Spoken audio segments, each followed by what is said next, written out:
By the end of the 19th century, Europe stood on the brink of painful change. The European order established in Vienna in 1815 was crumbling with the arrival of new players on the stage. The Kingdom of Prussia, destined to become the founding pillar of Germany, was growing stronger by the day. From the ashes of the Holy Roman Empire, the German Confederation had arisen, destined to be one of the chief architects of a new Europe.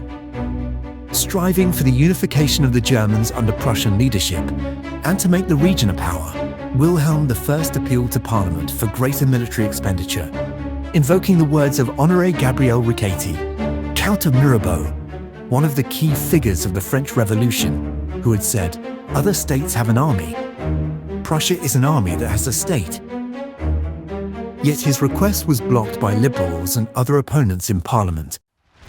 In response, with the support of conservative politicians, Otto von Bismarck, who would go down in history as the Iron Chancellor, was appointed both Prime Minister and Foreign Minister.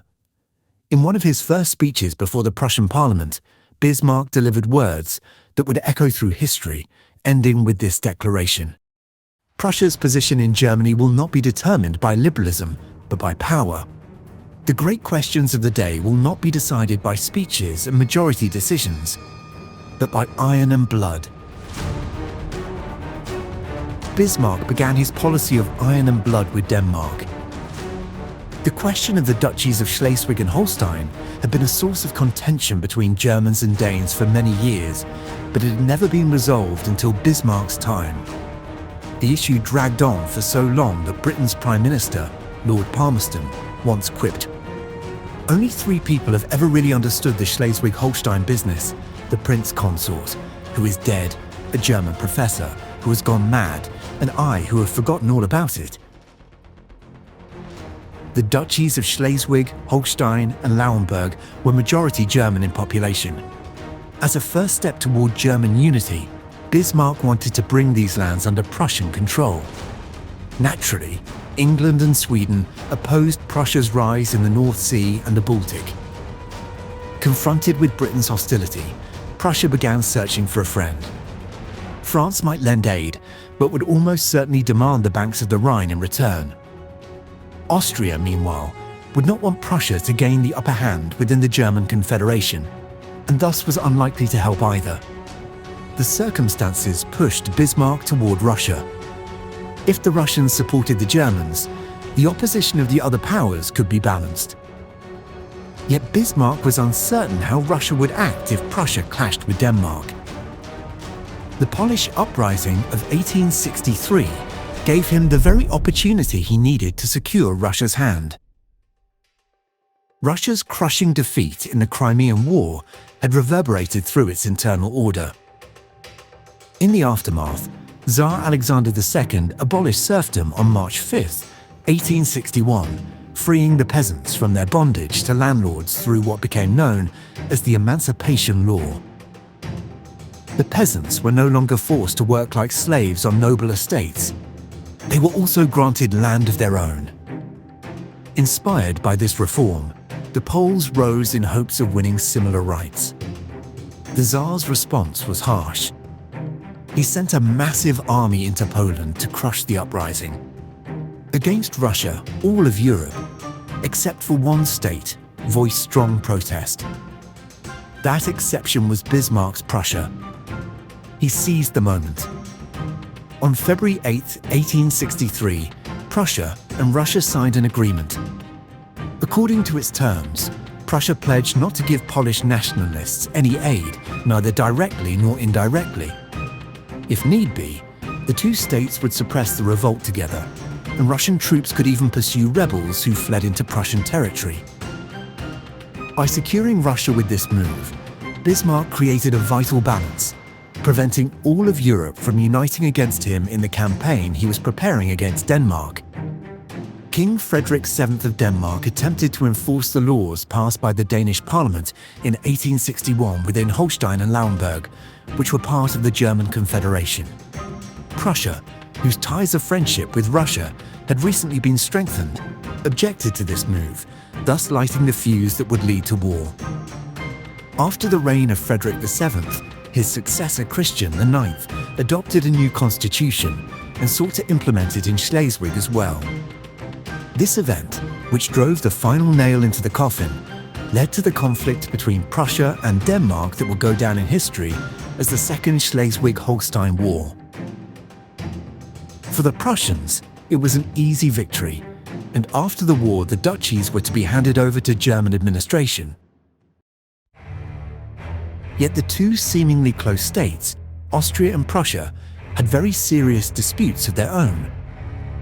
The centuries-old Habsburg monarchy was deeply disturbed by the rise of Prussia at its doorstep. The three duchies had been taken from Denmark, but to whom would they belong? Austria did not wish to annex these lands, for the empire already had enough troubles to deal with. However, Austria also did not want Prussia to have them. The German Confederation, composed of the German states, wanted the duchies to be incorporated into the Confederation, and Austria supported this plan. In this way, the territories would not fall to Prussia. The tension over the duchies was resolved thanks to the intervention of King Wilhelm I of Prussia. With the signing of the Gastein Convention, Schleswig and Lauenburg were ceded to Prussia, while Holstein was given to Austria. Yet this episode had already convinced Bismarck that a war with Austria was inevitable. As always, Bismarck would once again be the architect of the game. He secured an alliance with Italy against Austria and declared that the turmoil in Holstein threatened Prussia's security, warning Austria that it must provide a solution. The Habsburgs, however, insisted that this was an internal matter into which Prussia could not interfere, further heightening the tension. The crisis quickly escalated beyond the ability of other powers to contain it, and in 1866 Prussia declared war on its German brethren Austria. This war, remembered in history as the Brothers' War, also brought about the dissolution of the German Confederation. When the southern German states announced their support for Austria at the outbreak of war, Bismarck declared that the Confederation no longer existed. All of Europe expected the war to end with Austrian supremacy. In numbers too, the Austrians held the advantage. Yet events unfolded differently. Through a series of battles, the Prussians inflicted a crushing defeat on Austria, advancing almost to the gates of Vienna itself. King Wilhelm and the army wanted to press the attack and utterly destroy Austria. But Bismarck, thinking not of today but of tomorrow, insisted, despite fierce opposition, that peace must be made.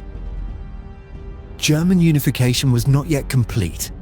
The true enemy, France, had not yet been confronted. If Austria were humiliated, it would surely side with France in the inevitable conflict to come. Drenched in anxiety, Bismarck managed to force his view through, ensuring that ties with Austria were not completely severed. Austria's defeat at the hands of Prussia and the latter's rapid rise shocked French public opinion. Opposition to Napoleon III was mounting.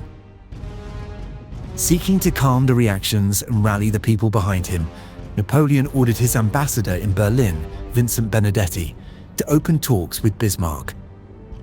Napoleon demanded that, in return for France's neutrality, all territories on the left bank of the Rhine be ceded to France. Bismarck responded that King Wilhelm I was too German to surrender even an inch of German soil. During the meeting, the Chancellor asked the ambassador to put France's demands in writing. Benedetti made a grave mistake. He handed the written document directly to Bismarck. The Chancellor immediately sent it to the Tsar of Russia. Many members of the Tsar's family were related to German royal houses, and Bismarck exploited this connection further. He told Russia that it could tear up the 1856 Treaty of Paris and reclaim the territories it had lost in the East. Tsar Alexander II was delighted by these developments. He assured Bismarck that if Prussia went to war against France, Russia would stand by Prussia. The Chancellor had scored a tremendous diplomatic victory. But Bismarck was not finished yet. He continued his game against France by leaking the French demands to the press, ensuring that the story spread across Europe. The news caused alarm everywhere, most of all in Britain and the southern German states, both of which feared French expansionism.